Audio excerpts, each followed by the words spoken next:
Hi, my name's Riley, and last winter my manager humiliated me in front of the entire department. Loud enough for every colleague to hear, she called my work embarrassingly subpar and suggested I wasn't worth my salary. She smirked. Her assistant joined in with a snide comment. They didn't know I'd already documented every instance of her abuse in a journal that would become Exhibit A in my lawsuit. But the real moment wasn't when they mocked me.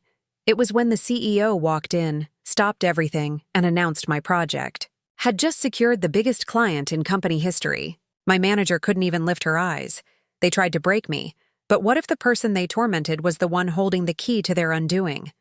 Before we jump back in, tell us where you're tuning in from, and if this story touches you, make sure you're subscribed, because tomorrow, I've saved something extra special for you. The office smelled like expensive coffee and lemon-scented cleaner the morning everything changed. That kind of upscale tech startup in downtown Seattle where they serve kombucha on tap, and every desk has a little succulent in a geometric pot. I shouldn't have gone in that day. Not because I didn't want to face my work, but because deep down, I already knew how this would end. Still, I walked through those glass doors at 7:45 a.m. as I had for the past 2 years. I'd taken the bus as I always did. My car had been sitting in my apartment's garage for months now, untouched since the panic attacks started making driving impossible. I dressed professionally, charcoal pencil skirt, cream blouse, and the small sapphire earrings my grandmother gave me when I graduated with my master's degree. These are to remind you of your worth, she'd said, even when others can't see it. Not exactly a warm memory to cling to on days like this, but it was something. In my messenger bag was a small leather-bound notebook filled with dates, times, and detailed accounts of every interaction with Vivian Hayes, my direct supervisor and the company's marketing director. Not evidence, not in the traditional sense, just documentation of what had become my daily reality. I wasn't even sure why I kept such meticulous notes. Maybe because putting it on paper made it real when everyone else acted like nothing was happening. As I neared my desk in the open-plan office, I heard Vivian's distinctive laugh before I even saw her. Sharp, practiced, the kind designed to draw attention. She was standing by the conference room in a perfectly tailored navy dress, one manicured, hand holding her phone like it was an accessory rather than a device. There she is, someone muttered. I didn't look around to see who. Vivian was surrounded by her usual entourage, Tess from creative, Dominic from analytics, and her assistant Parker, who'd once been friendly to me before realizing friendship with me meant distance from Vivian.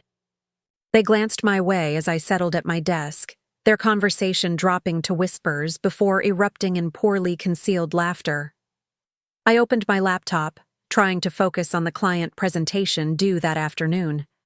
The Azimuth account wasn't the biggest we had, but it was mine. The one account Vivian had reluctantly allowed me to manage independently after I'd brought them in. Small victories. Riley. Her voice cut through the ambient noise of keyboard clicks and quiet conversations. Team meeting in 5. Bring your Azimuth materials. My stomach clenched. This wasn't scheduled. I thought our review was tomorrow? Plans change. Her smile didn't reach her eyes. Unless you're not prepared? The challenge hung in the air. Several colleagues glanced up, then quickly away. This was familiar territory. Vivian setting traps, creating no-win scenarios. If I said I wasn't ready, I'd be labeled incompetent. If I said I was ready, but my presentation wasn't perfect, I'd be criticized for subpar work or overconfidence. I'll be there, I said, keeping my voice steady. Gathering my notes and tablet, I caught Parker watching me with an expression that almost resembled pity before he quickly schooled his features back to professional indifference. The conference room was already filling up, not just with my immediate team but with people from other departments. Too many people for a routine project review. I took a seat halfway down the long table, placing my materials carefully in front of me. Breathe, I reminded myself. Just breathe. Vivian stood at the head of the table, Parker at her right hand like some corporate version of a loyal squire. "As you all know," she began, not waiting for the last few stragglers to settle, "the Azimuth account is one of our smaller clients, but still important to our portfolio. Riley has been handling their marketing strategy for the past quarter." Her tone made smaller sound like insignificant, and handling sound like barely managing. She gestured toward me with a flick of her wrist. "Riley, why don't you walk us through what you've accomplished in the 3 months you've had this account?" I stood, tablet in hand, and moved to connect to the presentation screen. As I pulled up my slides, Vivian spoke again. "Before Riley begins, I should mention that Azimuth has expressed some concerns about their campaign performance metrics. I've assured them we're addressing these issues immediately." My fingers froze over the tablet. This was the first I'd heard of any concerns. Just 2 days ago, my contact at Azimuth had emailed me specifically to say how pleased they were with the initial results. I started, but Vivian continued as if I hadn't spoken. "We value transparency here, so I think it's important everyone understands the stakes. The quarterly numbers come out next week, and underperforming accounts reflect on all of us. Preparing and narrating this story took us a lot of time, so if you are enjoying it, subscribe to our channel. It means a lot to us. Now back to the story." The implication was clear. If anything went wrong with Azimuth, it would be my fault, and everyone would know it. I took a steadying breath and began my presentation. The slides were good, clean, data-driven, with clear visualizations of the engagement metrics that had actually increased by 27% since I took over the account. I spoke clearly, pointing out specific successes and areas for continued growth, all while Vivian watched with a slight smile that made my skin crawl.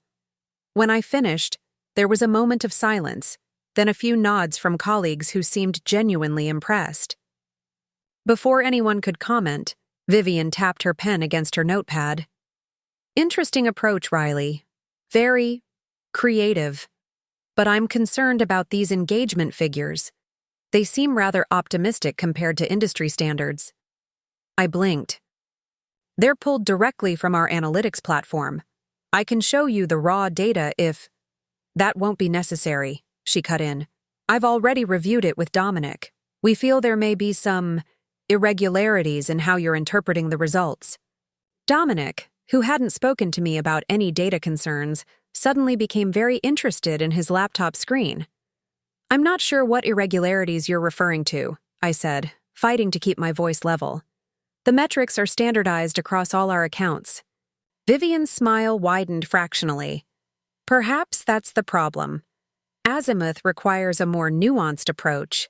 Not everyone is equipped to recognize that." She turned to the room at large. "This is why experience matters in client management. It's not just about making pretty slides." A few uncomfortable chuckles rippled through the room. I felt heat rising in my cheeks. "The slides aren't the strategy," I said, more firmly than I intended. "They're just visualizing the results of the strategy, which has increased engagement across all platforms and demographics. The client specifically mentioned—" "The client," Vivian interrupted, her voice taking on an edge, "called me personally yesterday with concerns about the direction of their campaign. Perhaps if you spent less time designing presentations and more time understanding their business model, we wouldn't be having this conversation." The lie was so blatant, so unexpected, that for a moment I couldn't respond. I had the email from Azimuth's marketing director on my phone right now, praising our latest campaign rollout. "That's not true," I said quietly. The room went completely still. Challenging Vivian openly wasn't done. Ever. "Excuse me?" Her eyes narrowed. "I said that's not true. I have an email from Jason at Azimuth from Monday specifically saying they're pleased with the campaign performance. I can forward it to everyone right now." Vivian's expression hardened, but before she could respond, Parker leaned over and whispered something in her ear. She paused, then let out a laugh that felt like ice water down my spine. Oh, Riley. That email was their polite way of letting you down easy. Jason copied me on a separate thread expressing their real concerns. I was trying to spare you the embarrassment of sharing that communication, but since you insist on transparency. She nodded to Parker, who tapped on his tablet. A moment later, an email appeared on the conference room screen. It was from Jason at Azimuth, addressed to Vivian. Regarding our earlier conversation, I want to reiterate our concerns about the current campaign direction. While we appreciate Riley's enthusiasm, we're not seeing the results we expected based on your team's initial pitch. Perhaps it would be best if someone with more experience took the lead moving forward. The words blurred before my eyes. This couldn't be real. Jason and I had spoken just yesterday about expanding the campaign. He'd sent me data showing improved conversion rates across their product lines. None of this made sense. I think we all understand the situation now, Vivian said smoothly. Riley, I'll be taking over the Azimuth account effective immediately. Please send Parker all your files and contact notes by end of day. Someone coughed. Several people suddenly needed to check their phones. No one looked at me directly. This is wrong, I said, my voice barely audible. That email. It doesn't match any of my communications with them. Vivian sighed dramatically. This is exactly the kind of reaction that concerns me. Instead of accepting feedback professionally, you're creating a scene. She gathered her papers. I think we've taken up enough of everyone's time. Meeting adjourned. People filed out quickly, uncomfortably. I stood frozen, staring at the email still displayed on the screen. Something about it felt off. The phrasing didn't sound like Jason, and the signature block was formatted differently than his usual emails. Parker was the last to leave, pausing at the door. For a brief moment, our eyes met, and I saw something there. Guilt, maybe? Before he looked away and followed Vivian out. I sank back into my chair, legs suddenly too weak to support me. The room spun slightly. This wasn't just normal workplace politics or a demanding boss. This was methodical, personal. Vivian wasn't just trying to take my account. She was trying to destroy my credibility, my confidence, my career. With shaking hands, I pulled out my phone and opened my email. There it was, Jason's message from Monday. Riley, just wanted to let you know the team is really impressed with the campaign results so far. The engagement metrics are exceeding our projections, and we're seeing real traction with the demographic we've been struggling to reach. Looking forward to discussing Phase 2 when we meet next week.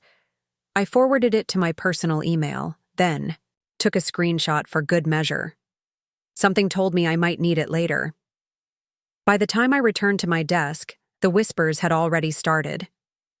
Colleagues glanced my way, then quickly averted their eyes when I looked up. My computer screen showed 3 new meeting invites, all with HR. The last one, scheduled for 4:30 p.m., was titled Performance Review Urgent. My hands hovered over the keyboard, trembling slightly. This wasn't random. This was coordinated. The question was, why? What had I done to deserve this kind of targeted hostility? I opened my leather notebook and made another entry, documenting the meeting, the fake email, the sudden HR invites. As I wrote, a memory surfaced. Vivian's expression when our CEO had mentioned my name during last month's company all hands.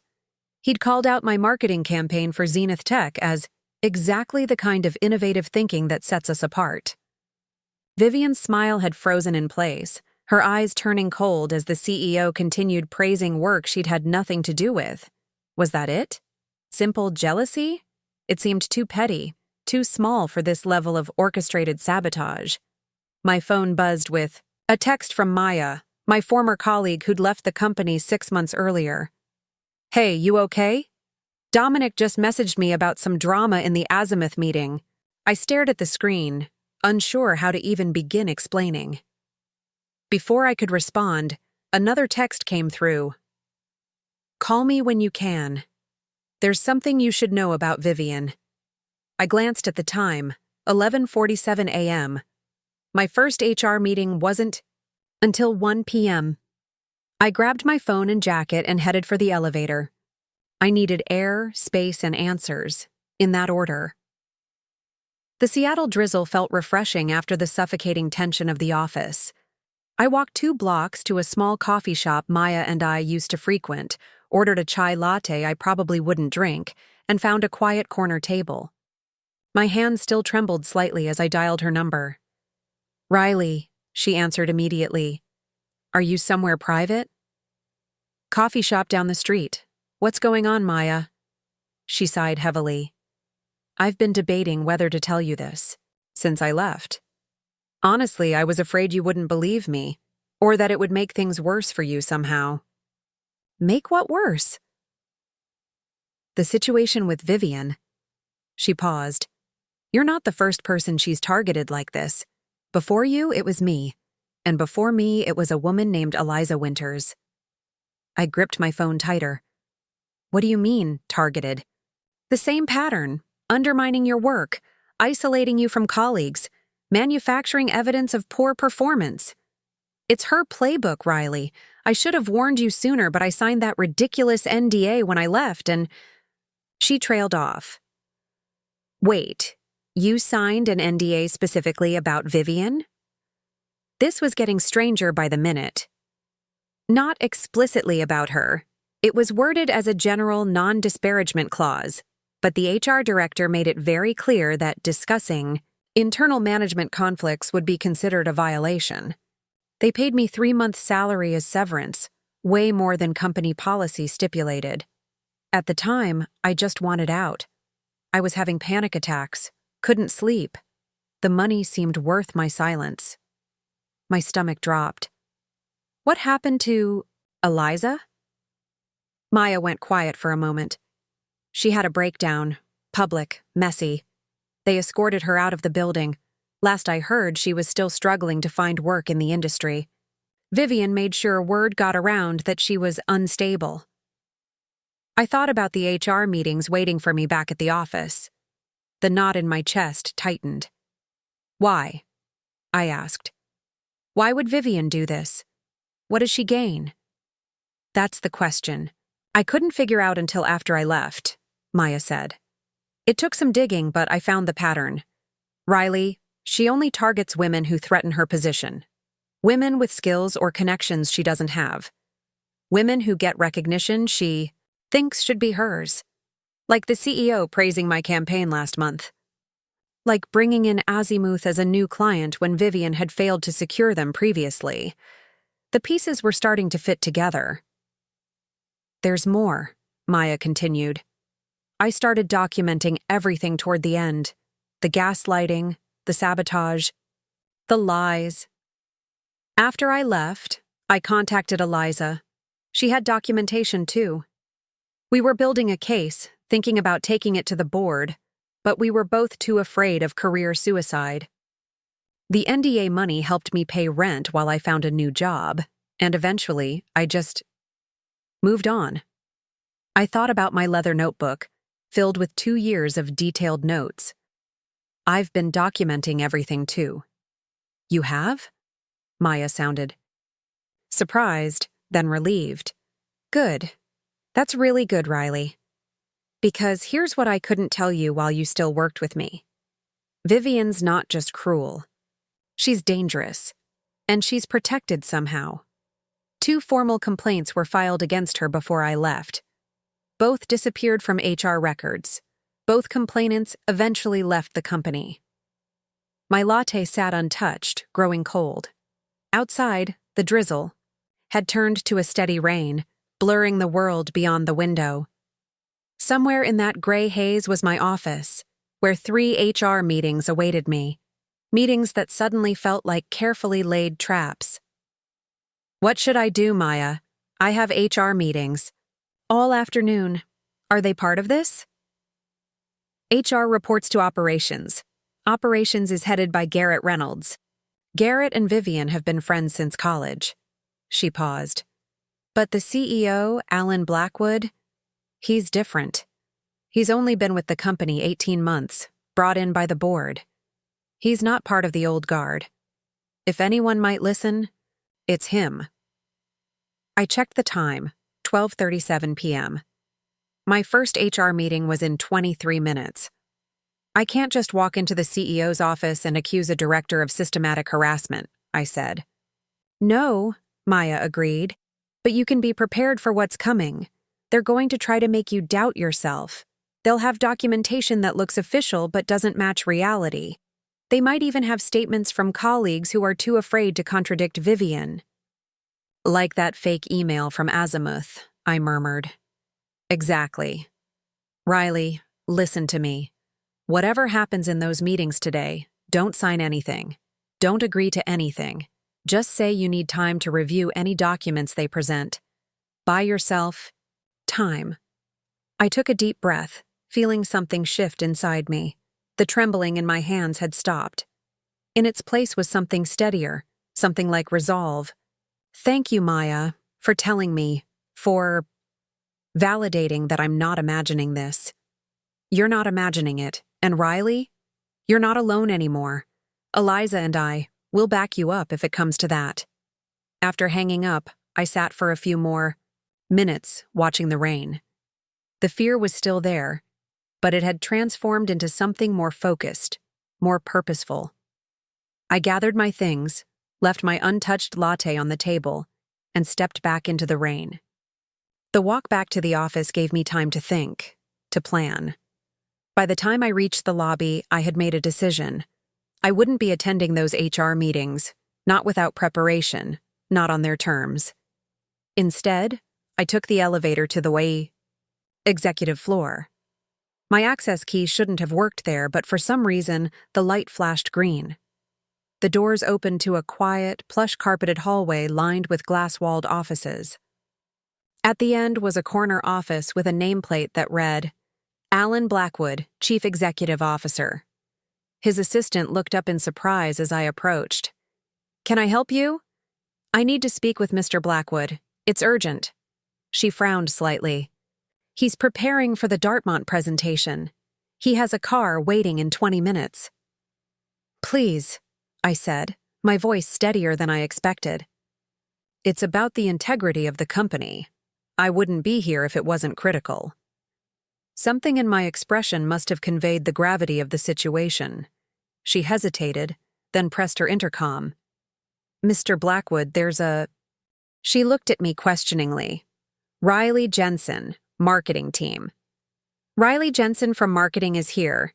She says it's urgent and relates to company integrity. There was a pause, then a deep voice responded, Send her in. The assistant nodded, toward the door. As I reached for the handle, she added quietly, Good luck. Alan Blackwood was younger than most CEOs I'd encountered, maybe early 40s, with the focused energy of someone who didn't waste time on unnecessary pleasantries. He was standing behind his desk, gathering materials into a sleek leather portfolio. Ms. Jensen, I have exactly 12 minutes. Make them count. I closed the door behind me. I believe Marketing Director Vivian Hayes is systematically targeting employees for harassment and professional sabotage, and that HR is complicit in covering it up. His hands stilled over his papers. He looked up, eyes sharp and assessing. That's a serious accusation. Yes, sir. I have documentation spanning 2 years of my own experiences, and I've just learned of at least 2 other employees with similar documented cases. He gestured to the chair across from his desk. Sit. Start from the beginning. You have 11 minutes. I sat and opened my leather notebook. It started small. Projects reassigned without explanation, being excluded from meetings relevant to my role, credit for my work given to others. But over time, it escalated. I walked him through the pattern, keeping my account factual and chronological. The isolation tactics, the public humiliation, the fabricated performance issues, the gaslighting, and finally, this morning's meeting and the clearly falsified client email. Throughout my account, Blackwood remained expressionless, occasionally glancing at his watch. When I finished, he was silent for a long moment. You understand that without seeing your documentation and investigating these claims, I can't take action based solely on your statement, he said finally. I understand. I'm not asking you to fire anyone today. I'm asking for protection while a proper investigation takes place. I have HR meetings scheduled all afternoon that I believe are part of an attempt to force me out of the company or coerce me into signing an NDA to cover this behavior. He leaned forward slightly. NDAs? Yes. Both previous targets were pressured to sign non-disclosure agreements with unusually generous severance packages. Something flickered in his eyes. Surprise, maybe, or recognition. Names? Maya Collins and Eliza Winters. He wrote the names down, then checked his watch again. I have to leave for this presentation. Here's what's going to happen. You will attend your HR meetings as scheduled. My heart sank. He wasn't going to help. But, he continued, you will record them. Washington is a two-party consent state, so you will need to inform them you're recording. Simply state it at the beginning of the meeting. If they object, leave immediately and contact my office. He reached into his desk drawer and handed me a business card with his private number handwritten on the back. Do not sign anything. Do not agree to anything verbally. If they present documentation you believe is falsified, simply state that you need time to review it with your legal counsel. Are we clear? I nodded, a mixture of relief and anxiety washing over me. Yes, thank you. He stood, gathering his portfolio. Don't thank me yet, Ms. Jensen. If what you're alleging is true, this company has a serious problem that extends beyond one director. If it's not true, he let the implication hang in the air. I understand. I wouldn't be here if I wasn't certain. As I turned to leave, he added, one more thing. Forward me that email from Azimuth, the real one, before your HR meeting. My address is on the card. Back at my desk, I found 3 messages waiting. One from HR confirming my 1 p.m. meeting, one from Parker asking for the Azimuth files, and one from Vivian herself, sent to the entire marketing team. Due to some concerning developments, Riley will be transitioning away from client-facing roles effective immediately. Please direct any Azimuth-related communications to me. Until further notice, we'll have a more detailed update by end of week. The message had been sent while I was out of the office. She wasn't wasting any time. I forwarded Jason's actual email to Blackwood as instructed, then gathered my notebook and phone. As I headed toward the HR conference room, I felt strangely calm. For the first time in 2 years, I wasn't facing Vivian's tactics alone. The HR director, Patricia Winters, was waiting with a folder of documents already arranged at her side of the table. Her expression was professionally neutral, but there was tension around her eyes. Riley, thank you for joining us. I know this is difficult, but we need to discuss some concerns about your recent performance and conduct. I placed my phone on the table, screen up. I'll be recording this meeting for my records, as is my right under Washington state law. Her smile faltered. That won't be necessary. This is just an informal discussion. Nevertheless, I'm informing you that I'm recording. If that's a problem, we can reschedule when you're comfortable with documentation. Patricia glanced at the door as if hoping someone might interrupt. When no one did, she cleared her throat. Very well. Let's begin. She opened the folder. We've received reports of inconsistent performance, misrepresentation of client feedback, and inappropriate workplace communications. Given these concerns, we're considering whether your role here is still a good fit. May I see these reports? I asked calmly. She slid several papers across the table. They were performance evaluations from Vivian, dated over the past 6 months, all indicating needs improvement or unsatisfactory in key areas. I had never seen these evaluations before. These were never shared with me during any performance review, I said. In fact, my last formal review with Vivian 3 months ago was largely positive. Patricia's expression didn't change. Sometimes managers document concerns without formally sharing them, hoping the issues will resolve naturally. That seems contrary to standard management practices and your own HR guidelines, I noted, keeping my voice even. May I see the client feedback that was misrepresented? She produced the same fabricated email from Jason at Azimuth that had been shown in the morning meeting. I studied it carefully this time, noting discrepancies. Jason always signed emails with Jason R. Martinez, but this one just said Jason. The company logo in his signature was slightly different as well, older branding they'd updated months ago. This email appears to be fabricated, I said directly.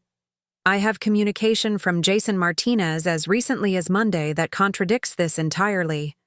Patricia's professional veneer cracked slightly.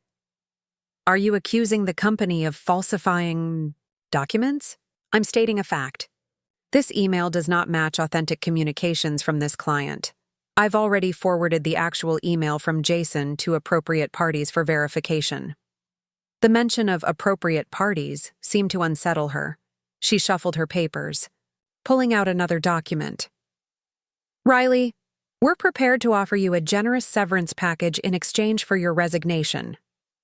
She slid a document across the table. 3-month salary, continued health benefits, and a neutral reference for future employers. All we ask is your discretion regarding internal matters. There it was, the NDA play, just as Maya had described. I'll need to review this with my attorney, I said, not touching the document. And I'll need copies of all performance documentation in my personnel file, including these evaluations I'm seeing for the first time today. Patricia's smile was strained now. Of course, though I should mention this offer is time-sensitive. If we need to proceed with a formal performance improvement plan instead, the severance option may no longer be available. The threat was thinly veiled. Take the money and disappear, or we'll make your life hell until you leave with nothing. I understand. I'll still need time to review with counsel. Is there anything else for today's meeting? Clearly thrown by. My composure, Patricia ended the meeting earlier than scheduled. As I walked out, I noticed Parker hovering near the conference room, pretending to study something on his tablet. Our eyes met briefly before he hurried away. Back at my desk, I found I'd been locked out of the Azimuth account files. Not surprising, but still infuriating. I gathered my personal items, not everything, just enough to get by if I wasn't allowed back in tomorrow. The mood in the office was tense, colleagues speaking in hushed tones that fell silent when I passed. As I waited for the elevator, Dominic, from analytics, approached hesitantly. Riley, he said quietly, glancing around to ensure we weren't overheard. I want you to know. That data analysis Vivian said we did together, it never happened. She told me to stay quiet in the meeting, but I never reviewed your Azimuth metrics. I studied his face, searching for signs of a trap. Why are you telling me this now? He looked down. Because it happened to Maya too. I stayed quiet then, and I've regretted it ever since. He handed me a folded slip of paper. My personal email. If you need a statement, well, just let me know. The elevator arrived and I stepped in, tucking the paper into my pocket. As the doors closed, I caught a glimpse of Vivian watching from across the office, her expression unreadable. Outside, the rain had stopped, but the sky remained heavy with clouds. I walked to the bus stop slowly, processing the day's events. My phone buzzed with a text from an unknown number. Ms. Jensen, this is Alan Blackwood. Come to my office tomorrow at 8 a.m. Bring all your documentation. Tell no one. I looked back at the gleaming office building, its windows reflecting the gray, Seattle sky. Something was happening behind those windows, something bigger than Vivian's vendetta against me. And somehow, I'd stumbled right into the middle of it. On the bus ride home, I tried to piece it all together. The systematic targeting of specific women, The elaborate cover-ups, the mysteriously vanishing HR complaints, the NDAs. It felt orchestrated, almost practiced, like a playbook they'd run many times before. But why? What was Vivian protecting? And more importantly, who was protecting her? My apartment felt like a sanctuary after the tension of the day. I locked the door behind me, kicked off my shoes, and let out a long, shaky breath I hadn't realized I'd been holding. The adrenaline that had carried me through the confrontations was fading, leaving me drained. I placed my leather notebook on the kitchen counter, alongside the severance offer I'd been careful to take with me. Then I pulled out my phone and did something I'd been putting off for too long. I called a lawyer. "Martinson Legal, how may I direct your call?" "My name is Riley Jensen. I need to speak with someone about workplace harassment and possible fraud." As I waited on hold, I glanced at the notebook that had become my lifeline. Whatever happened tomorrow, I wasn't going to disappear quietly. Not like Eliza. Not like Maya. This time, the story would be different. This time, the truth would come out. I barely slept that night. My apartment felt both like a sanctuary and a prison, safe from Vivian's immediate presence, but confining me with my spiraling thoughts. Rain tapped against my bedroom window in an irregular rhythm that matched my racing heartbeat. I'd spoken with an employment attorney for nearly an hour, her voice calm and methodical as she asked questions about documentation, witnesses, and company policies. "You've done the right thing by documenting everything," she'd said. "Most people don't have the foresight or courage to create that kind of record." Courage. The word had caught me off guard. I hadn't thought of my meticulous note-taking as courageous. It had been survival, pure and simple. A way to confirm I wasn't imagining. Things when Vivian smiled to my face while undermining my work behind my back. Around 3 a.m., I gave up on sleep and moved to my small living room. The city lights cast shadows across my walls, turning familiar shapes into strange silhouettes. I opened my laptop and began organizing my documentation chronologically, separating incidents into categories: work sabotage, public humiliation, isolation tactics, falsified performance issues. The pattern was even clearer when laid out systematically. By dawn, I had compiled everything into a single document with dates, witnesses, and supporting evidence noted for each incident. I printed 2 copies, one for myself and one for CEO Blackwood. As I slid them into separate folders, my phone lit up with a text from a number I didn't recognize. "It's Eliza Winters. Maya gave me your number. I heard what's happening. Stay strong. They tried to erase me, but I'm still here. We all are." Attached was a photo of 3 women standing together, arms linked. I recognized Maya on the left. In the middle was a woman I assumed was Eliza, tall with curly hair and a determined expression. On the right was another woman I didn't know, with short silver hair and glasses. "There are more of us than you know," a second text read. "We're ready when you are." Something shifted in my chest, not quite hope, but its quieter, more resilient cousin. Determination. I wasn't alone in this fight. I was part of a lineage of women who had faced the same tactics, the same gaslighting, the same attempts to make them disappear. Some had been silenced, but not all. Not anymore. I arrived at the office building at 7:30 a.m., deliberately early to avoid encountering Vivian or her allies. The lobby was quiet, just security staff and a few early arrivals getting coffee from the ground floor cafe. I took the executive elevator, half expecting my access to have been revoked overnight, but again the light flashed green. Blackwood's assistant was already at her desk, arranging what looked like meeting materials. She glanced up as I approached. "He's expecting you," she said, her expression carefully neutral. "Go right in." Blackwood stood by the floor-to-ceiling, windows of his corner office staring out at the Seattle skyline. Dawn had broken through the clouds, painting the glass towers in shades of pink and gold. He turned as I entered, his expression grave. "Ms. Jensen, right on time." On his desk were several folders arranged in a neat row, each with a name written on the tab. I could make out Collins and Winters among them. "I've been doing some research since our conversation yesterday," he said, gesturing for me to sit. "What I've found is troubling, to say the least." I placed my folder on his desk. "I've compiled everything I have. 2 years of documented incidents, organized by category and date." He nodded, adding my folder to his row. "I spent most of last night reviewing personnel files, separation agreements, and financial records. The pattern you described goes back further than you know. At least 5 years, possibly longer." My stomach tightened. "How many women?" "7 that I can confirm, all high performers. All who received recognition that should have gone to Vivian, at least in her mind. All pushed out with unusually generous severance packages and ironclad NDAs." He paused. "And all handled by the same HR director and approved by the same operations executive."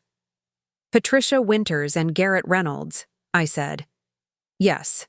The question is why. Workplace bullying is reprehensible, but not uncommon. This level of institutional protection for one director, however." He shook his head. "That suggests something more." He opened one of the folders, the one labeled Financials, and pushed it toward me. "Look at the severance payments made to these 7 women. What do you notice?" I scanned the document, a spreadsheet of payments made over the past 5 years. The amounts varied but were all substantial, between 3 and 6 months' salary. "They're all large payments for standard severances," I said. "And they all came from a budget line called Executive Retention Fund, rather than normal HR allocations." Blackwood nodded. "Now look at the approval signatures." Each payment had been signed off by 3 people: Patricia Winters from HR, Garrett Reynolds from operations, and a third signature that was harder to decipher, a scrawled initial that looked like VH. "Vivian Hayes," I murmured. "But why would a marketing director have signature authority on HR payouts?" "She wouldn't, not normally." Blackwood took back the folder. "Unless there was something connecting her to both Reynolds and Winters. Something worth protecting at all costs." He opened another folder labeled Whistleblower Anonymous and pushed it across the desk. Inside was a single printed email, addressed to the board of directors. "To whom it may concern, I can no longer remain silent about the systematic fraud taking place at this company. Director Vivian Hayes, with the knowledge and cooperation of Operations Executive Garrett Reynolds and HR Director Patricia Winters, has been embezzling company funds through fake vendor contracts and inflated severance packages. They have created a network of shell companies that invoice for services never rendered. Anyone who gets too close to discovering this scheme is systematically harassed, gaslighted, and ultimately forced out with hush money disguised as severance. Proof can be found in the following locations. 1. Vendor database.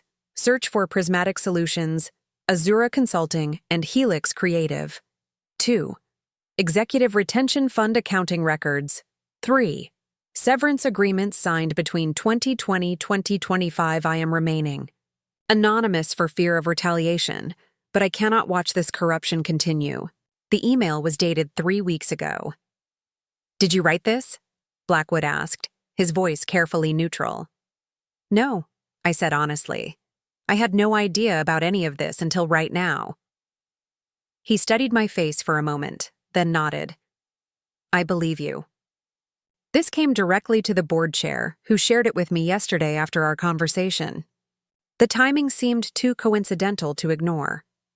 "What happens now?" "Now," he said, gathering the folders. "We move carefully. I've engaged an outside forensic accounting firm to investigate these allegations quietly. If they're substantiated, there will be legal consequences beyond workplace harassment claims." "And in the meantime?" I asked, thinking about my upcoming HR meetings and Vivian's ongoing campaign against me. In the meantime, I need you to continue as if nothing has changed. Attend your meetings. Document everything. But do not sign anything or agree to any changes in your employment status. He paused. I'm placing you on a special project reporting directly to me, effective immediately. That should provide some insulation from Vivian's direct authority. Relief washed over me. Thank you. Don't thank me yet. If this whistleblower is correct, you've stumbled into something far more dangerous than workplace bullying. These people have been covering their tracks for years. They won't stop now. Just because I'm watching. As if on cue, my phone buzzed with a calendar invitation. Performance Improvement Plan meeting, mandatory, 10 a.m. Vivian was escalating, just as predicted. Blackwood noticed my expression. What is it? I showed him the invitation. They're moving faster than expected. Good. Let them show their hand. He wrote something on a business card and handed it to me. This is the name of our outside counsel who's been briefed on the situation. If at any point you feel unsafe or that your legal rights are being violated, use this name. Tell them you're invoking protective status under his direction. The card read, James Harrington, Lead Counsel, Corporate Ethics Division. I understand, I said, tucking the card into my pocket. One more thing, Blackwood added as I stood to leave. Trust no one inside the company right now except me and my assistant. Not your colleagues, not other executives. We don't know how far this network extends. I nodded, the weight of the situation settling around my shoulders like a heavy cloak. This wasn't just about saving my job anymore. It was about exposing a corruption that had victimized multiple women and potentially defrauded the company of significant funds. As I left the executive floor, I steeled myself for what was coming. The small, scared part of me wanted to run, to take whatever severance they offered and disappear like the others had. But the part of me that had meticulously documented every slight, every lie, every manipulation for 2 years refused to be silenced. When I reached my desk, I found my computer login had been disabled. A post-it note with Patricia Winter's name and extension was stuck to my monitor. So predictable. They were cutting off my access to company systems before the performance improvement meeting, a clear sign they intended it to be my exit interview. I called Maya. They're moving fast, I said without preamble. Computer access revoked, PIP meeting scheduled for 10 a.m. Classic playbook, she replied. They did the same to me. Do you have what you need? I think so. I met with Blackwood. There's more happening here than we realized. Be careful what you say on company phones, she warned. Meet me for coffee. After your meeting. Usual place. I'll be there. I spent the next hour tidying my desk, removing any remaining personal items, and mentally preparing for the confrontation ahead. Colleagues walked by, some offering sympathetic glances, others carefully avoiding eye contact. Office politics at its most primitive. Avoid the person who's been marked for elimination, lest the same fate befall you. At 9:55, I gathered my notebook and phone and headed to the designated conference room. As expected, Patricia Winters was already there, along with Vivian and a man I recognized as Garrett Reynolds, the operations executive. 3 against 1. They weren't even pretending this was a standard HR process anymore. Riley, Patricia, began as I took a seat across from the 3 of them. Thank you for joining us. As discussed yesterday, we have serious concerns about your performance and conduct. I placed my phone on the table. I'll be recording this meeting, as is my right under Washington state law. Vivian's expression tightened, but she maintained her practiced smile. That won't be necessary. This is a standard performance review. Nevertheless, I'm recording, I repeated. Shall we continue? Garrett Reynolds leaned forward, his expression stern but controlled. Ms. Jensen, your combative attitude isn't helping your situation. We're trying to work with you toward an amicable resolution. By disabling my computer access before this performance improvement meeting? I asked, keeping my voice calm. That doesn't suggest improvement is the goal. Patricia slid a document across the table. We've prepared a final separation agreement. The terms are generous: 4 months' salary, continued benefits, and a neutral reference. All we ask is your signature and your discretion regarding company matters. 4 months. 1 month more than Maya had been offered. They were getting nervous. I'll need to review this with my legal counsel, I said, not touching the document. Legal counsel won't be necessary, Vivian said smoothly. This is a standard agreement. Many employees have signed similar documents. Yes, I'm aware, I replied, meeting her gaze directly. 7 in the past 5 years by my count. All women. All high performers who received recognition you felt entitled to. All paid from the Executive Retention Fund rather than normal HR allocations. All with your signature on the approval line, despite your position as marketing director giving you no authority over severance packages. The room went deadly quiet. Vivian's smile vanished. Garrett Reynolds shifted in his seat, eyes darting, to Patricia Winters, whose professional mask had slipped to reveal naked alarm. I don't know what you think you're implying, Vivian said, her voice low and dangerous. But making unfounded accusations won't help your case if you're planning some sort of wrongful termination claim. I'm not implying anything, I replied, calmly. I'm stating facts that are documented in company records, facts that have been brought to the attention of appropriate parties. Garrett Reynolds recovered first, his expression hardening. Ms. Jensen, this meeting is about your performance issues, not company financial matters that are frankly above your pay grade. If you're refusing our generous offer, we'll have no choice but to proceed with immediate termination for cause. On what grounds? Insubordination, misrepresentation of client data, unauthorized communication with clients outside approved channels. He listed the fabricated offenses without hesitation. All documented in your file. My file that suddenly contains performance reviews I've never seen before yesterday? I asked. With Vivian's signature dated months ago despite the documents being created within the last week? Patricia cut in, her voice strained. Riley, you're making serious allegations without proof. That's not going to end well for you. I reached into my bag and pulled out a slim folder. You mean proof like this? I opened it to reveal printouts of metadata from the performance review documents they'd shown me yesterday. Data showing creation dates from earlier this week, not the months ago dates that appeared on the signatures. Or proof like the real email from Jason at Azimuth praising my work, dated 2 days before your fabricated email claiming he was unhappy? Or perhaps you mean proof like the recorded conversation where Vivian instructed a colleague to exclude me from client meetings, where my work would be presented as hers? The blood drained from Patricia's face. Garrett's jaw clenched visibly. But it was Vivian's reaction that was most telling. Beneath her frozen expression, I saw something I'd never witnessed before. Fear.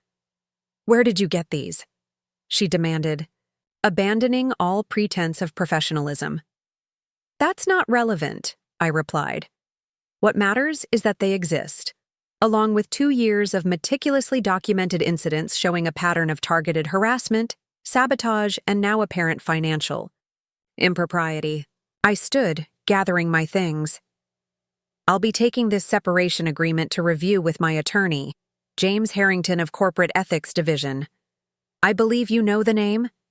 In the meantime, I understand I've been assigned to a special project, reporting directly to CEO Blackwood, effective immediately. So unless there's anything else for this meeting, I'll be heading to my temporary workspace on the executive floor. The mention of Harrington's name had the desired effect. Garrett Reynolds actually flinched. Patricia closed her folder with shaking hands. This meeting is adjourned, she said weakly. As I turned to leave, Vivian's voice stopped me. Not the controlled, professional tone she typically used in the office, but something raw and vicious. You have no idea what you're doing, she hissed. No idea who you're dealing with. Those other women were smart enough to take the money and disappear. You should have done the same. I looked back at her, this woman who had tormented me for 2 years, who had made me question my competence, my perception, my worth, who had done the same to at least 7 other women, who had been protected and enabled by an entire system designed to silence anyone who threatened her position. "You're right about one thing," I said quietly. "I'm not like those other women. I'm not going to disappear." The hallway outside the conference room was empty, but my hands trembled as I made my way to the elevator. Adrenaline coursed through me, not from fear this time, but from the sheer surreality of finally standing my ground, of watching the 3 of them realize that their carefully constructed system of intimidation had failed. Blackwood's assistant was waiting when the elevator doors opened on the executive floor. "This way," she said, leading me to a small but well-appointed office with a view of the bay. "Mr. Blackwood thought you might need a quiet space after your meeting. How did it go?" "About as expected," I said, setting down my bag. "They offered 4 months severance in exchange for my silence." She nodded. "That's 1 month more than they offered Eliza Winters." I looked at her sharply. "You knew Eliza?" "I know all of them," she said simply. "I've been Mr. Blackwood's assistant since he joined the company. I see everything that crosses his desk, including those severance packages.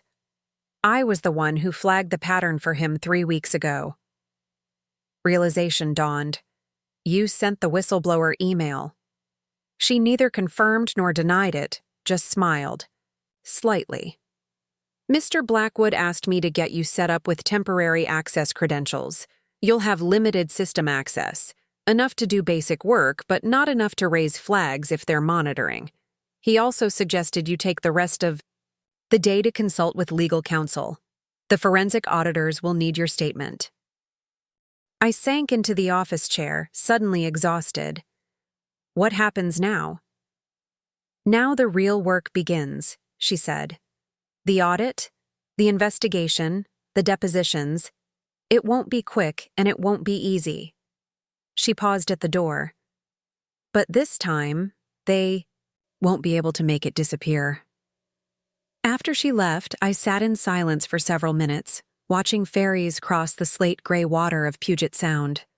My phone buzzed with a text from Maya. "Still meeting for coffee?" "On my way," I replied.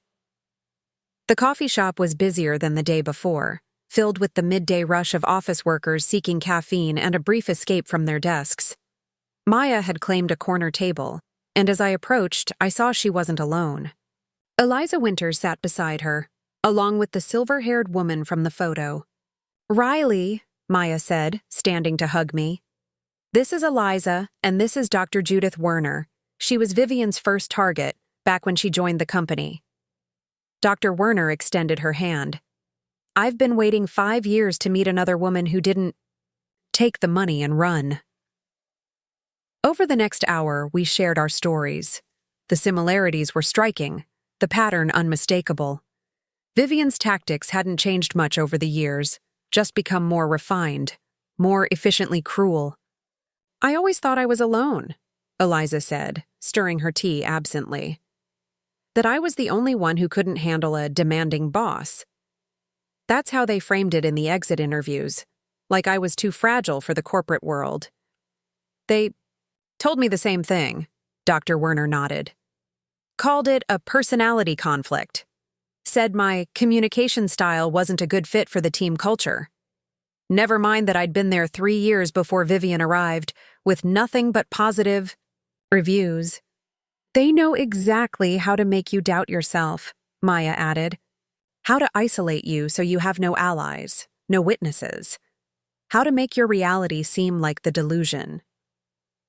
I shared what I'd learned from Blackwood, the financial irregularities, the whistleblower email, the outside investigation now underway. "So it wasn't just about professional jealousy," Eliza said slowly. "They were hiding something bigger, and we were threats because we might have discovered it." "Not might have," Dr. Werner corrected. "I did discover it. That's why they came. After me so hard. She reached into her bag and pulled out a thumb drive. 5 years ago, I was heading the data analytics team. We were implementing a new vendor tracking system, and I noticed discrepancies in the payment records. Companies receiving large contracts, but delivering nothing of value. All approved by the same 3 people. Vivian, Garrett, and Patricia, I said. She nodded. I compiled everything on this drive, brought my concerns to my director. 2 days later, Vivian was assigned to collaborate with my team. Within a month, I was locked out of the system I had built. Within 3 months, I was being escorted out of the building after a public meltdown they engineered by sabotaging a critical presentation to the board. Why didn't you go to the authorities? Maya asked. With what proof? They deleted my findings from the company systems. This drive was all I had, and without context, without the full company records to compare it to, it wasn't enough. Dr. Werner's expression hardened. But now, with Blackwood's investigation and your documentation, it might be. We spent another hour comparing notes, filling in gaps in each other's understanding of the scheme. By the time we parted, we had the outline of something powerful, not just individual harassment claims, but a comprehensive picture of systematic fraud and retaliation spanning 5 years. We should coordinate with Blackwood's legal team, Dr. Werner suggested. Strengthen numbers. I have a meeting with them tomorrow, I said. I'll make sure they know about all of you. As we prepared to leave, Eliza touched my arm. You know they're not going to go down without a fight, right? They've built their whole careers on this scheme. They'll do anything to protect it. I know, I said. But there are more of us than there are of them now. And we have something they don't. What's that? Maya asked. The truth, I replied. And we've all learned the hard way how powerful that can be when you finally stop doubting it. Walking back to my apartment, I felt a strange lightness despite the gravity of the situation. For 2 years, I had documented every incident, every slight, every manipulation, not knowing if anyone would ever see it, not knowing if it would ever matter. I had preserved my reality on paper when everyone around me tried to convince me I was imagining things. That quiet, consistent act of self-trust had been building towards something I couldn't have anticipated. It wasn't just about saving my job or my reputation anymore. It was about justice for everyone who had been silenced. It was about exposing a system designed to protect the powerful at the expense of the vulnerable. As I reached my building, my phone buzzed with an email from an address I didn't recognize. The subject line read simply, "You've been warned." I opened it to find a single line of text. Back off now, or everything you've worked for disappears. Final chance. I should have been frightened. A week ago, I probably would have been. But now, staring at this desperate attempt at intimidation, I felt something unexpected, pity. They still thought I was afraid of disappearing. They didn't understand that their greatest weapon against me had always been my isolation, my belief that I was alone in my experience, that no one would believe me, that no one would stand with me. That weapon was gone now. Whatever came next, I wouldn't be facing it alone.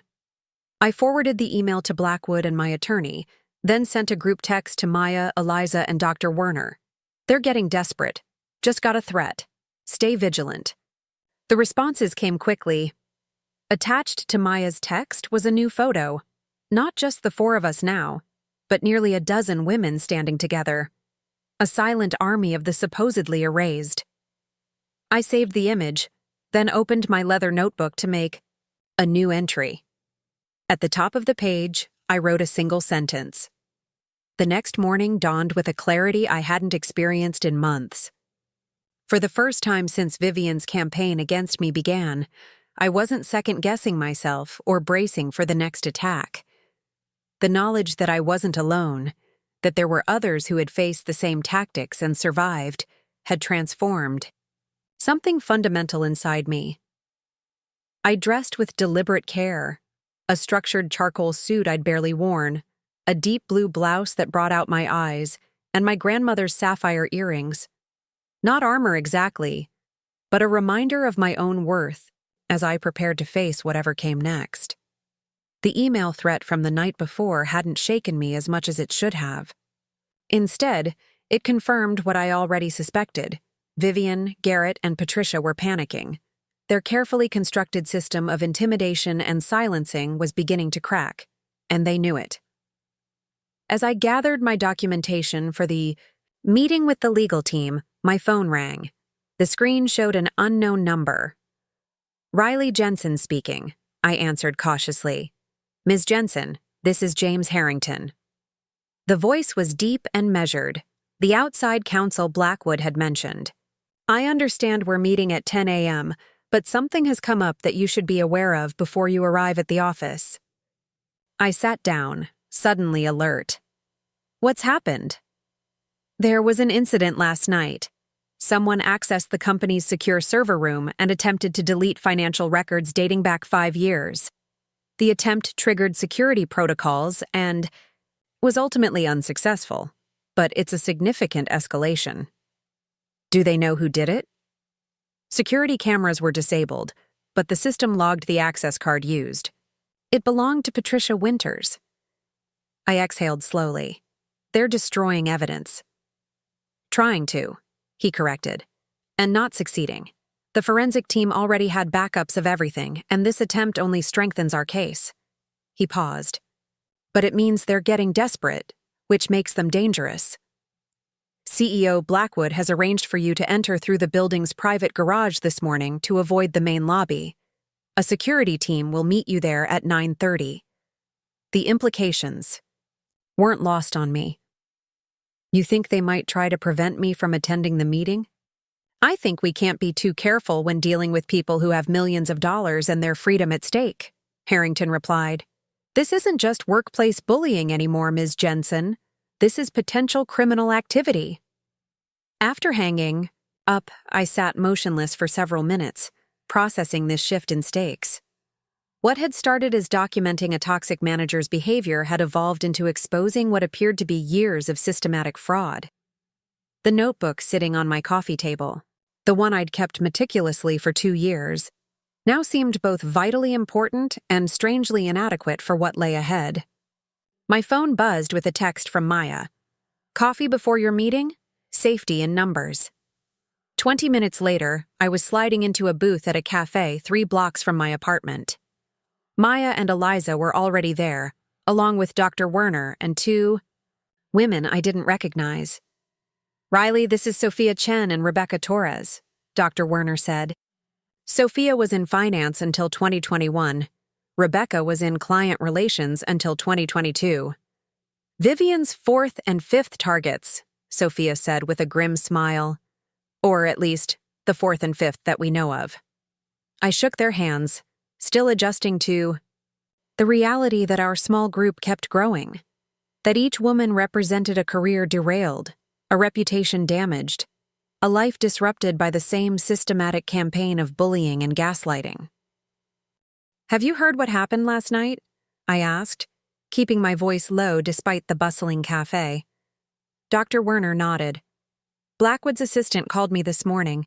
Patricia trying to delete records was predictable. She was always the most nervous of the 3, the first to show cracks under pressure." "What do you think they'll do next?" Sophia asked, her expression concerned. "If they're already trying to destroy evidence?"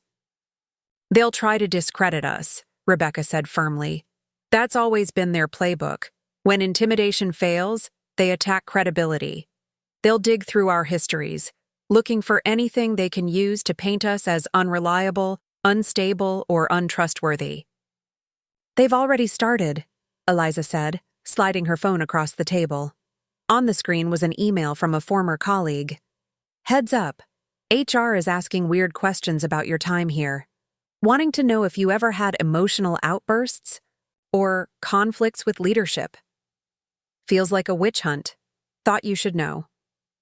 "I got a similar message from my old team lead," Maya added.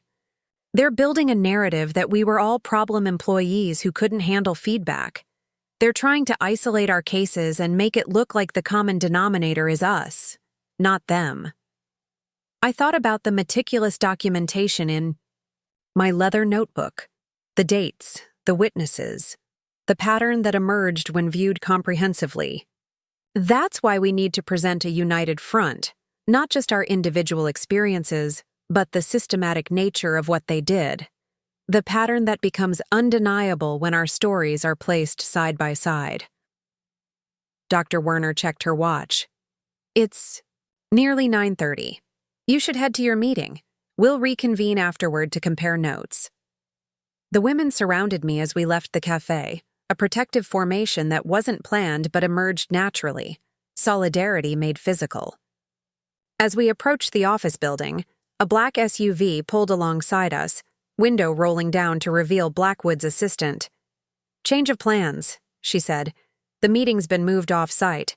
Mr. Blackwood thinks it's safer that way." The six agree. Us exchanged glances. "All of us?" Dr. Werner asked. "All of you," she confirmed. "The legal team wants to hear everyone's experiences firsthand." The SUV took us to a nondescript office building across town, where we were ushered into a conference room already occupied by James Harrington, two other attorneys, and a woman introduced as the lead forensic accountant. CEO Blackwood sat at the head of the table, his expression grim. "Thank you all for coming," he began. "I apologize for the sudden change in venue, but after last night's incident, we felt it prudent to move this discussion away from company, property." He gestured to Harrington. "James will explain where we stand legally."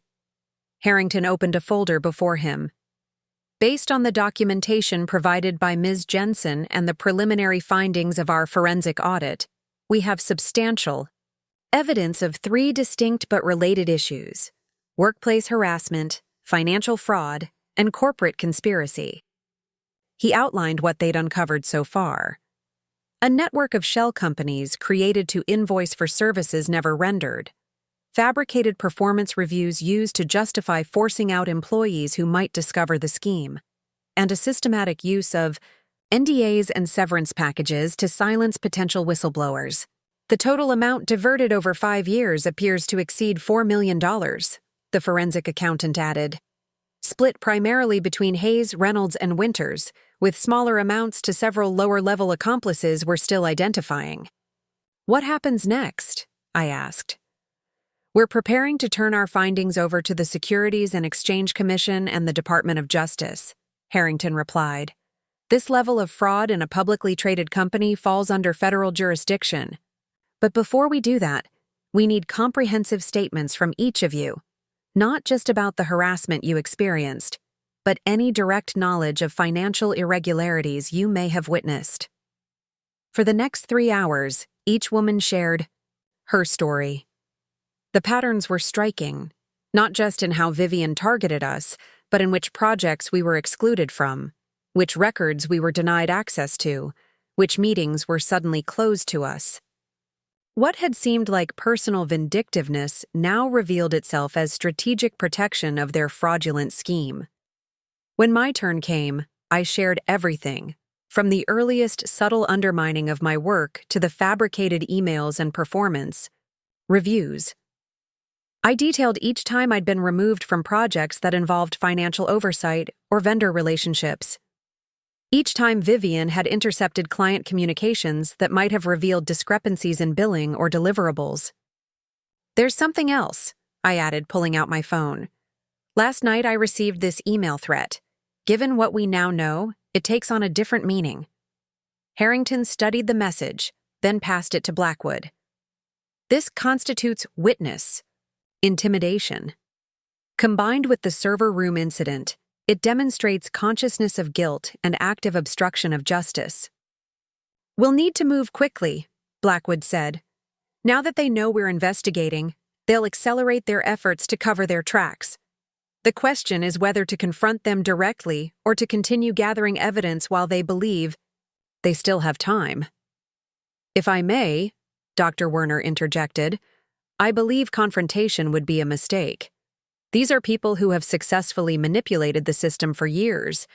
They're practiced liars who know exactly how to present themselves as victims when cornered. Rebecca nodded in agreement.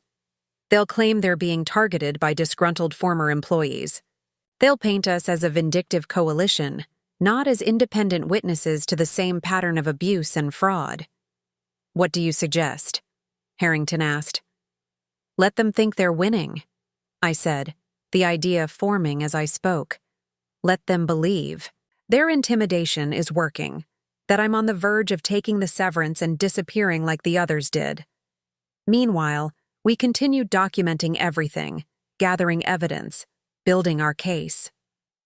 A sting operation, Sophia said, catching on quickly. If they believe Riley is about to sign an NDA and go away quietly, they might get careless. Reveal more than they intend to. Blackwood looked thoughtful. It could work, but it would place Ms. Jensen in a difficult position, essentially asking her to continue facing their harassment and manipulation while we build our case.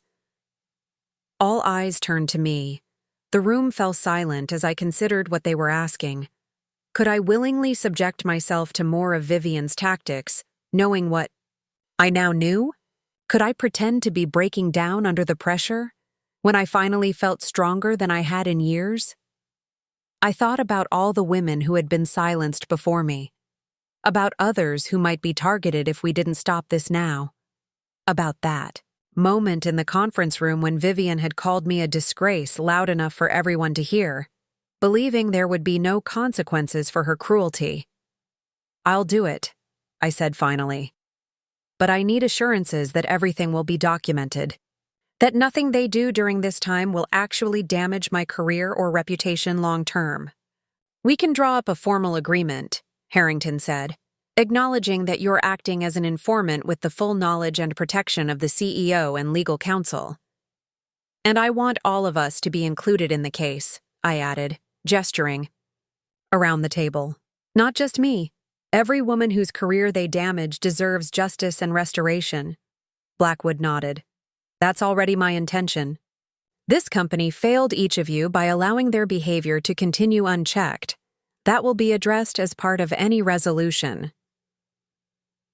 As the meeting concluded, arrangements were made for secure communications moving forward.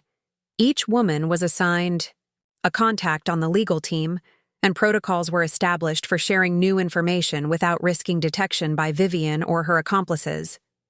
Outside the building, as we prepared to go our separate ways, Eliza pulled me aside. Are you sure about this? Putting yourself back in the line of fire when you finally have backup? I thought about the question carefully. I'm not doing it because I have to. I'm doing it because I can. Because I'm strong enough now to face them without breaking. And because every day they continue thinking they're untouchable is another day they might target someone new. She squeezed my hand. Just remember you're not alone in this anymore. We're all with you, even when you're standing in that office by yourself. That afternoon, I returned to the company as if nothing had changed. I took the main elevator to the executive floor, where my temporary office remained unoccupied. According to the plan, I would continue working there while projecting increasing anxiety and uncertainty about my position, the beginning of the breakdown they expected and hoped for. I hadn't been at my desk for an hour when Vivian appeared in my doorway, her expression a practiced mask of professional concern. "Riley," she said, her voice honey-smooth, "I heard you've been given temporary space up here. How fortunate for you." I looked up, allowing my hands to tremble slightly as I set down my pen. "Just until my regular access is restored," I said, making my voice smaller than usual. "HR said it was a system glitch." She smiled, the expression not reaching her eyes. "Of course, though I should mention that your role on the Azimuth account has been permanently reassigned. We felt it best for continuity, given your uncertain status." The old Riley would have protested, would have mentioned Jason's positive feedback, would have tried to defend her work. Instead, I simply nodded, shoulders slumping slightly. "I understand." Something like satisfaction flickered across Vivian's face. She was seeing exactly what she wanted to see, the beginning of my capitulation. "Patricia mentioned you're still reviewing the separation agreement," she continued, leaning against the doorframe with calculated casualness. "I hope you understand it's really the best outcome for everyone. A fresh start. Some time to reflect on what might have gone wrong here." "I'm still consulting with an attorney," I said, allowing a note of uncertainty to enter my voice. "But I'm considering all my options." "Smart," she said, straightening. "Very smart. These situations can become so unnecessarily complicated when people dig in their heels." Her smile tightened. "No one wants that." After she left, I sent a coded text to our group chain. "First contact made. They're testing the waters.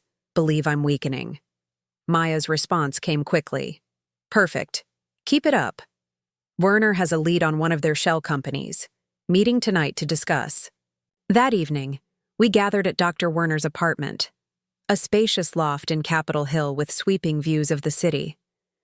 The walls were covered in framed academic certificates and awards from her time before our company, reminders of the distinguished career that Vivian had nearly destroyed. "I've been tracing the money," she explained, spreading printouts across her dining table.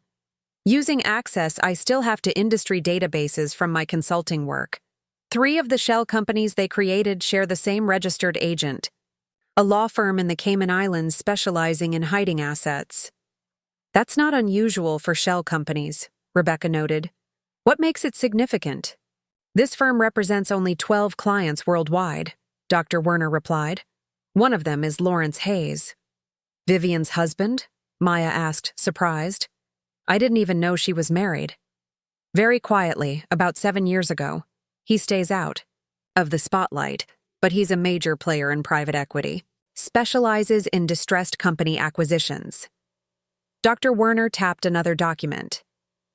"And 3 years ago, his firm took a significant position in our company during a cash flow crisis." The implications rippled through the room. "So this isn't just about Vivian skimming money through fake vendors," Eliza said slowly. "This could be about weakening the company deliberately, creating financial vulnerabilities that benefit her husband's firm." "Corporate sabotage," Sophia murmured. "Using her position to damage the company from within, while he positions himself to profit from the outside." I thought about all the seemingly inexplicable decisions Vivian had made over the years. Canceling profitable projects, alienating valuable clients, driving away talented employees. Actions that had seemed like mere incompetence or personal vendetta now revealed themselves as potentially calculated steps in a larger scheme. "We need to add this to the investigation," I said. "This changes the scope entirely." "Already done," Dr. Werner replied. "I spoke with Harrington this afternoon. They're expanding the forensic audit to look for connections between our company's weakened positions and Hayes's acquisition targets. Over the next week, I played my role with careful precision. In meetings, I spoke less confidently. In the hallways, I kept my head down.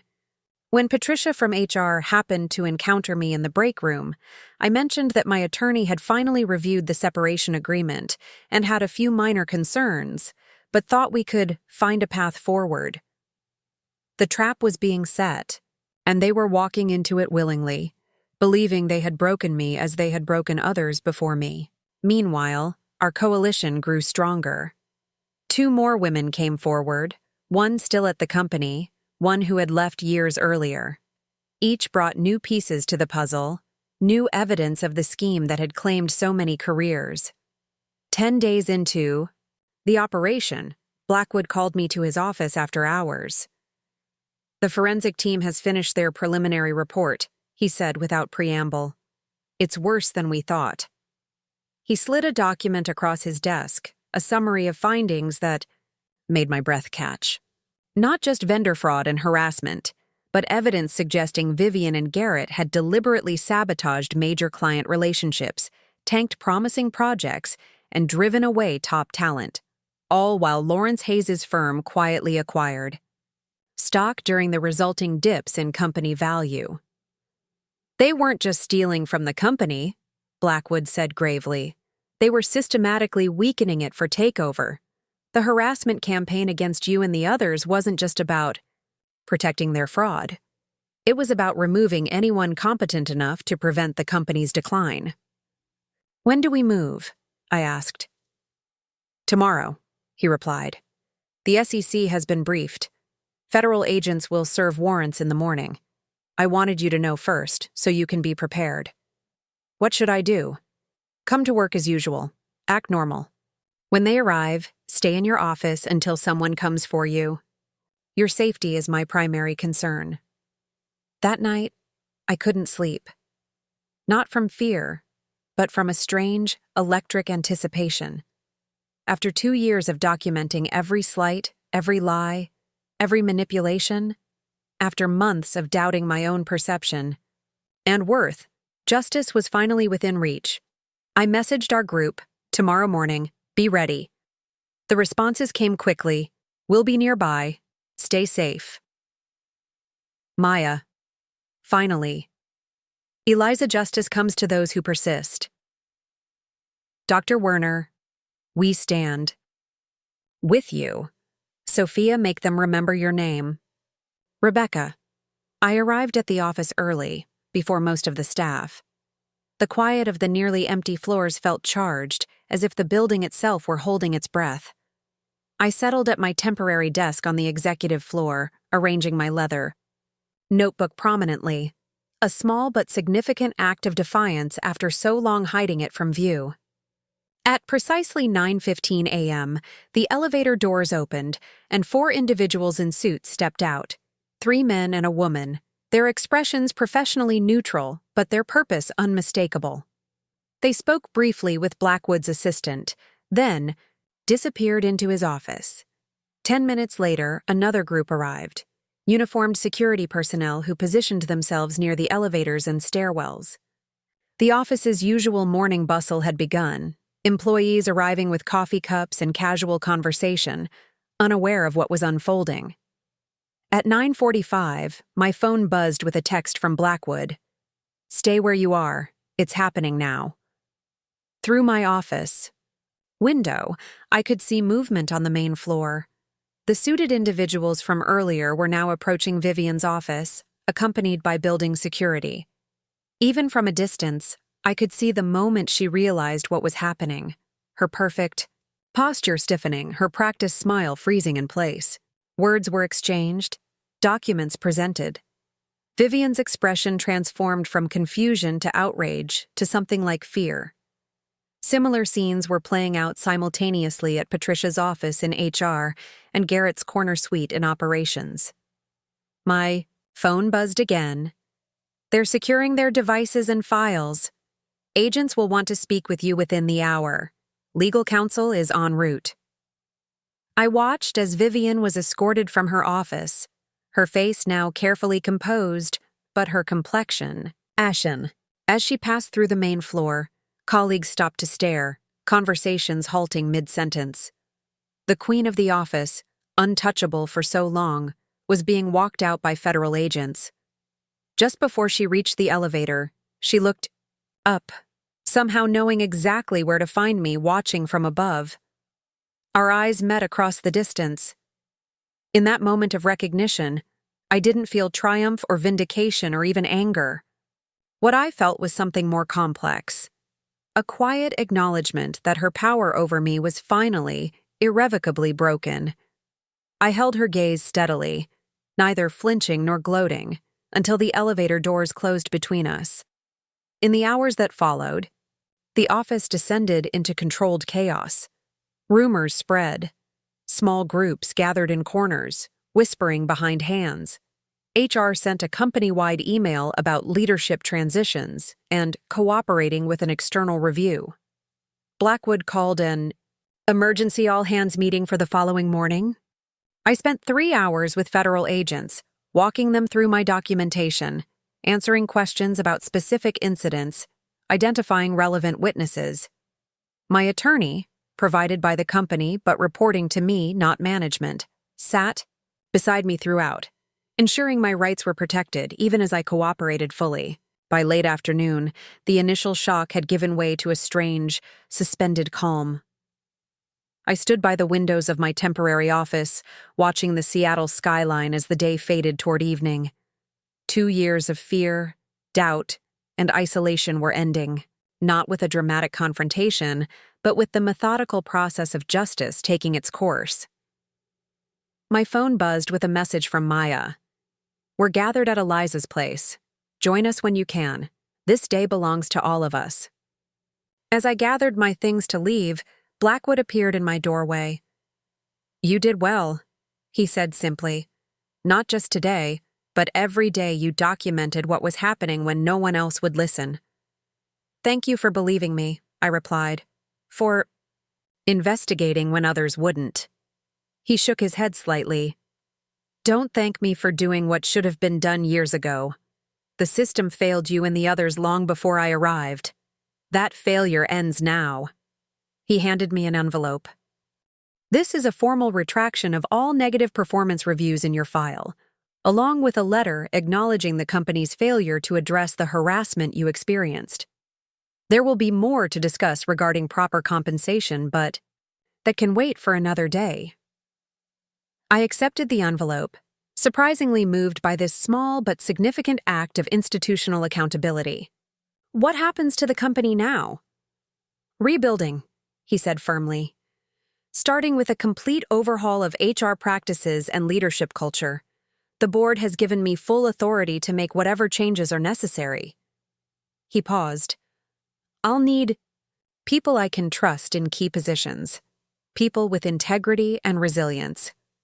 When you're ready to discuss your future here, my door is open." After he left, I sat for a moment in the quiet office, processing everything that had happened.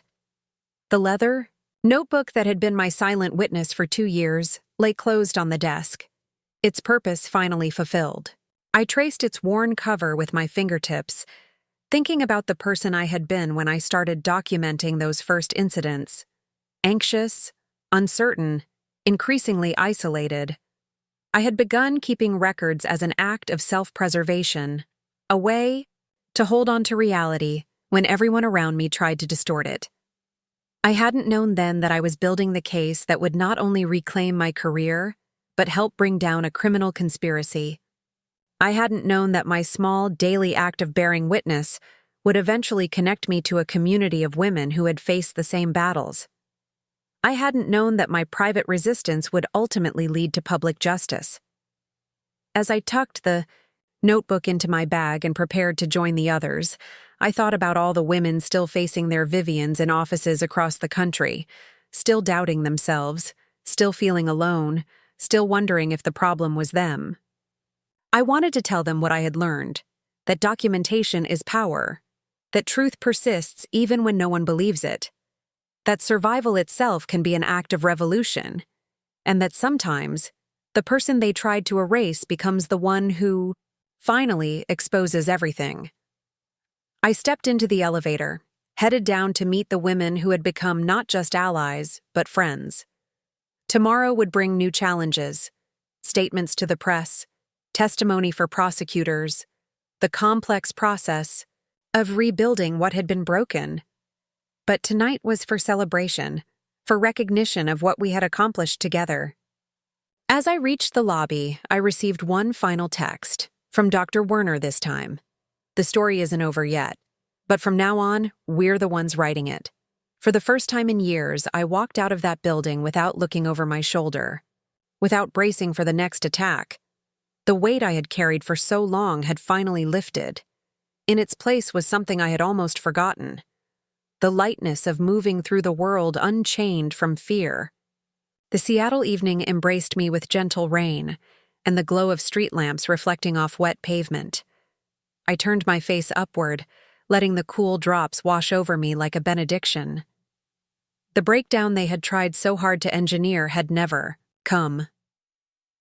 Instead, I had found my strength, my voice, my community. And in doing so, I had discovered a truth more powerful than any of their lies. That sometimes, the person they try hardest to silence becomes the one whose voice finally changes everything.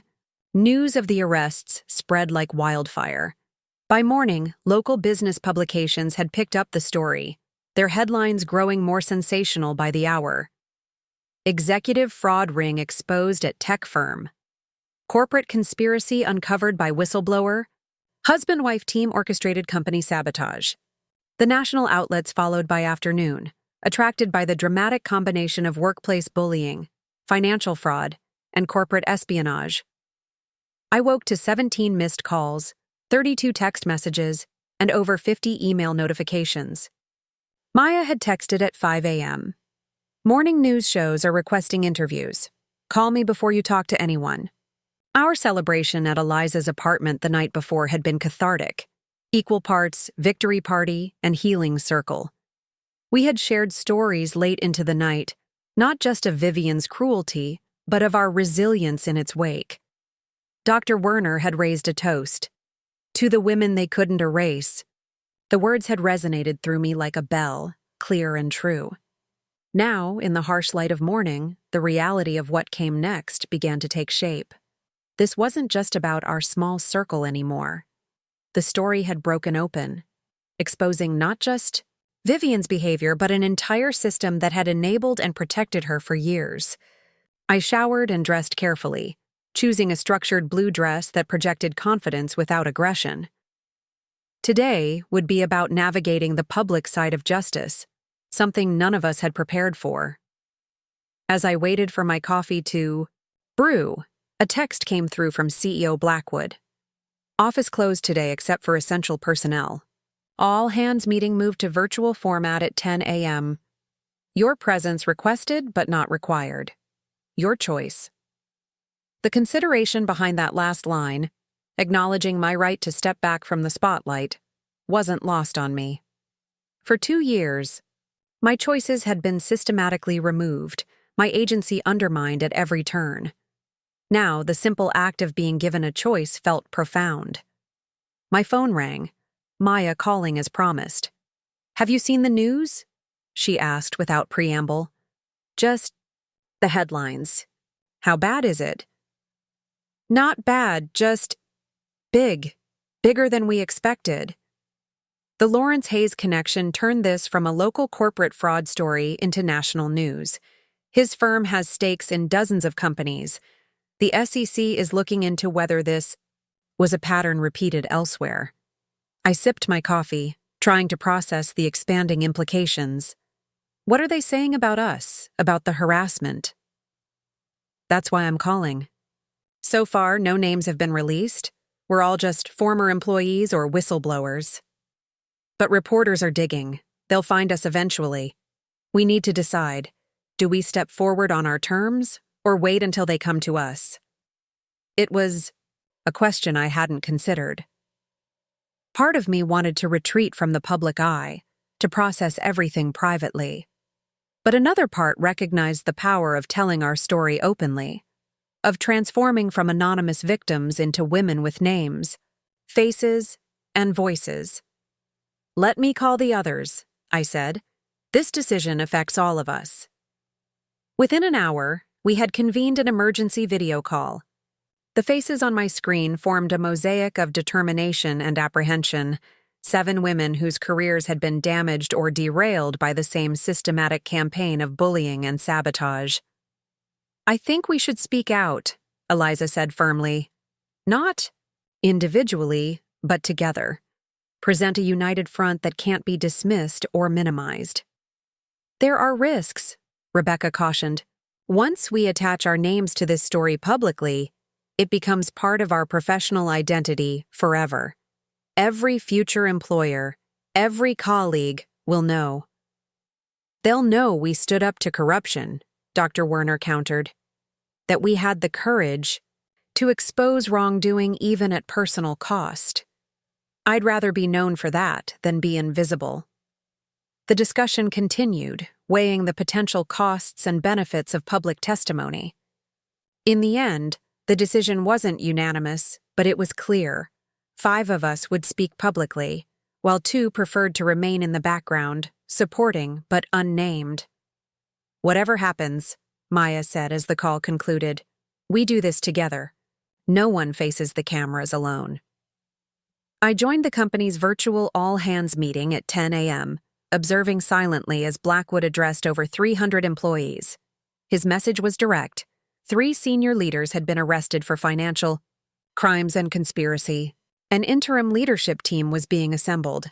Operations would continue with minimal disruption. And most importantly, a comprehensive review of company culture was being launched immediately. What happened here was not just criminal activity. By a few individuals, he said, his expression grave. It was a systemic failure that allowed harassment, intimidation, and retaliation to become normalized. That ends today. He announced new anonymous reporting channels, an external review of all HR practices, and mandatory leadership training on recognizing and addressing workplace bullying. The chat box filled with questions, many expressing shock or disbelief, others sharing previously unspoken experiences of witnessing Vivian's behavior. "Many of you saw what was happening but felt powerless to speak up," Blackwood acknowledged. That silence created the environment where this conduct could flourish. Rebuilding trust will take time and consistent action, not just words. As the meeting concluded, a private message appeared on my screen. "My office, 2 p.m., if you're comfortable coming in." Blackwood. The company's headquarters felt eerily quiet when I arrived that afternoon. Security had been enhanced, with new guards at reception checking IDs carefully. Employees who had chosen to come in despite the optional remote day spoke in hushed tones, conversations pausing as I passed. Word had clearly spread about my role in the investigation. Blackwood's assistant greeted me with a warm smile. The same woman who had first directed me to his office when this all began, who had later revealed herself as the anonymous whistleblower who had flagged the financial discrepancies. "He's waiting for you," she said, "along with someone from the board." Blackwood rose as I entered, gesturing to a woman I didn't recognize. Elegant, silver-haired, with sharp eyes that assessed me carefully. "Riley, this is Margaret Chen, chair of the board's ethics committee. She's been briefed on everything and has some questions about next steps." Margaret extended her hand. "Ms. Jensen, first, let me express the board's profound apology for what you and the others experienced. The fact that this behavior continued for years represents a fundamental governance failure that we take very seriously." I accepted her handshake, appreciating the directness of her acknowledgement. "Thank you. What happens now?" "That's partly why we wanted to speak with you," Blackwood said, indicating for me to sit. "The company is at a crossroads. We can treat this as an isolated incident, make the minimum necessary changes, and try to move forward. Or we can use this as a catalyst for meaningful transformation." Margaret nodded.